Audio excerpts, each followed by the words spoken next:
Hoy os traemos uno de los juegos más originales de los últimos años y que realmente a mí personalmente me ha encantado.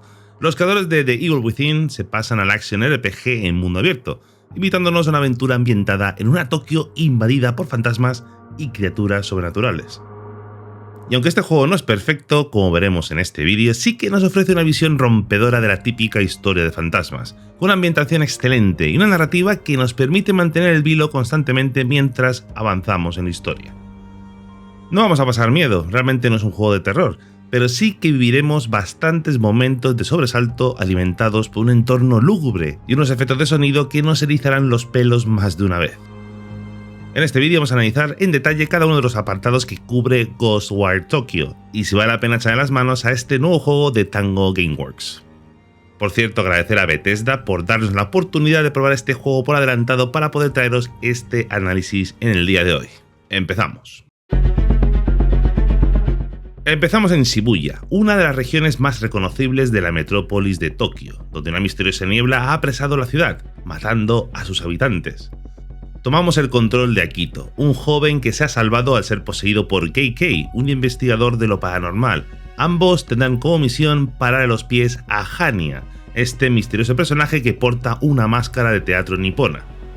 Este ser ha sembrado el terror en la capital japonesa aniquilando a los habitantes de Tokio. Su objetivo, llevarse sus almas y crear un portal que conecte nuestra realidad con el inframundo. Y para no spoilear más la cosa, dejamos el argumento hasta aquí, aunque al principio la historia parezca la típica de relleno de cualquier videojuego, que de hecho lo es un poquito, los personajes tienen una profundidad que es muy bien retratada en la narrativa. Por ejemplo, el tándem que forman Akito y KK, el joven iluso y asustadizo y el veterano gruñón. Las interacciones entre ellos son muy buenas y da gusto ver cómo enfrentan juntos a los distintos peligros que les acechan. Aunque he de decir que esperaba bastante más sobre la trama principal. Dispone de ingredientes a muchos niveles muy interesantes, pero creo que no han sabido explotarlo del todo. De hecho, creo que es en las misiones secundarias donde este juego brilla, ya que aporta mucho más interés, donde exploraremos mucho más la historia de KK, algunas cosas increíbles como leyendas del folclore japonés, e historias realmente interesantes y emotivas. Pero la misión principal y su evolución, aunque no es mala, claro que no, pero tenía mucho más potencial. Sin embargo, el juego hace su trabajo, trayéndonos una ambientación apocalíptica y con un sonido envolvente, con enemigos algo repetitivos pero que imponen bastante respeto. Complementan todo esto con una ambientación excelente, ideal para jugar con cascos de oscuras. Y como toda buena historia de fantasmas, además de una pizquita de miedos y sustos, Ghostwire Tokyo nos muestra también una parte melancólica de cómo seres como tú y como yo se enfrentan a una muerte prematura, donde solo quedan recuerdos atrapados. Y también nos trae una gran reflexión sobre el significado de la muerte tomando como telón de fondo las tradiciones japonesas. Y este es otro añadido increíble de este juego. Si eres amante de la cultura nipona vas a disfrutarlo al máximo. Estamos en la capital japonesa en la época contemporánea, en un mundo abierto que podemos explorar las distintas viviendas en las cuales encontraremos muchas cosas con las que convive actualmente la sociedad japonesa día a día. En la biblioteca del juego tenemos un registro de todos los objetos, comidas y estancias con las que nos encontramos, con una detallada explicación y qué función tiene cada uno de estos elementos en la sociedad japonesa. Además de que nos permite explorar viviendas, balnearios y puntos de interés recreados fielmente para que nos sintamos realmente en el corazón de Tokio. Cada zona, cada calle es totalmente distinta a la anterior, dándole un detalle que es bastante inusual en la mayoría de juegos de mundo abierto. Vemos poco reuso de assets y se nota que le han metido mucho cariño al diseño del mundo explorable. Porque uno de los elementos más importantes y destacables de este juego es la exploración. Realmente nos invita a tener un avance lento en el juego y es en lo que he invertido más tiempo personalmente, en explorar, acceder a los edificios que podemos entrar, abriendo armarios, explorando zonas que vamos desbloqueando.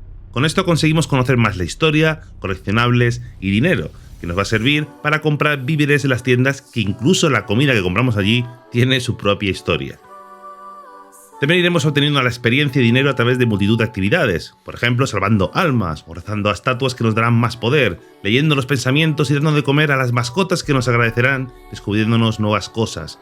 Incluso podemos explorar los tejados de los edificios, que nos va a dar una exploración vertical muy interesante. También podemos acceder a través de ellos a zonas que de otra forma serían inaccesibles.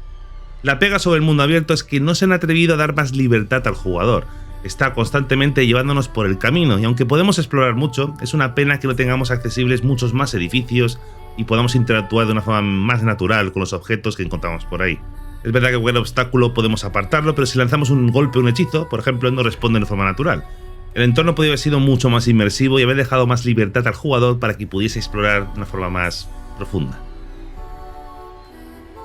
Y por supuesto, no solamente estaremos dando vueltas por las calles de Tokio, también lucharemos contra estas monstruosas criaturas. El sistema de combate combina lo clásico de los shooters con características de un action RPG de primera persona. Disponemos de 3 tipos de magia distintas y ataques a distancia y a melee, que tendremos que ir alternando, ya que tienen limitaciones, y tendremos que recolectar recursos para poder utilizarlos. Los enemigos se van tornando cada vez más fuertes y tendremos que ir ingeniándonos cómo podemos acabar con varios enemigos a la vez. Al principio vemos muchos enemigos similares, pero iremos viendo algunos enemigos que nos proponen nuevas mecánicas. También encontraremos jefes y, aunque son un poco escasos, no nos ponen delante mecánicas muy profundas. Son como los NPCs, pero mucho más fuertes. El combate y sistema de habilidad está bastante bien.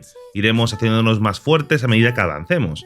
Las animaciones y la sensación que da el combate son muy buenas y creo que es bastante original. Pero al igual que la historia, creo que podría haber sacado mucho más partido del sistema de combate. Creo que es un juego realmente recomendable. Yo no soy un gran asiduo de ese tipo de juegos, pero realmente lo he disfrutado una barbaridad. La ambientación es increíble, a pesar de los pequeños defectos. La historia, aunque no es una obra maestra, se hace muy disfrutable en compañía de Akito y KK. Y lo que más me ha encantado personalmente es la posibilidad de visitar las calles de Shibuya con un realismo increíble, así como conocer y aprender muchas de las costumbres, comidas e incluso objetos tradicionales de la cultura nipona. Este juego saldrá este próximo 25 de marzo para PS5 y para PC en Steam. En este vídeo estáis viendo la versión de PC y en cuanto a rendimiento la verdad es que responde muy bien y no consume demasiados recursos para que funcione en casi cualquier máquina de gama media. En fin, gente, espero que os haya gustado este pequeño repaso sobre este juego, que realmente os lo recomiendo, a pesar de que tiene algunos defectos, algunos fallos.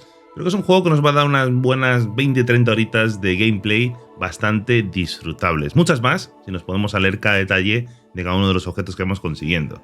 En fin, gente, gracias por ver este vídeo, nos vemos en el siguiente. Un abrazo.